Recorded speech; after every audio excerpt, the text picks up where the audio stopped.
కేవలం మతం మాత్రమే పట్టింది.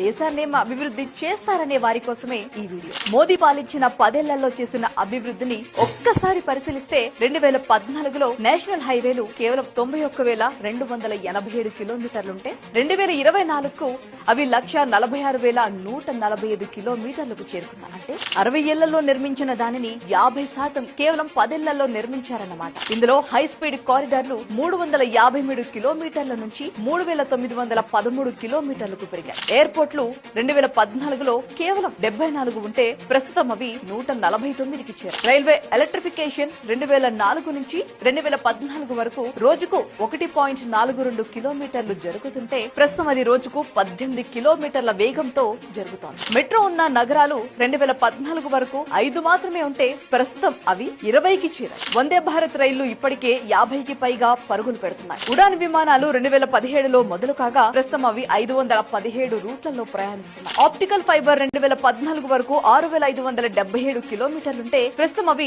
6.8 లక్షల కిలోమీటర్ల మేర ఉన్నాయి. బ్రాడ్ బ్యాండ్ కనెక్షన్లను 2014లో 6.1 కోట్లు ఉంటే ప్రస్తుతం అవి 83.22 కోట్లకు చేరాయి. నది ప్రయాణ మార్గాలు 2014లో కేవలం 5 మాత్రమే ఉంటే ఇప్పుడు అవి 111కు చేరాయి. ఇది మోదీ 10 ఏళ్లలో చేసిన అభివృద్ధి. మోదీకి కేవలం మతం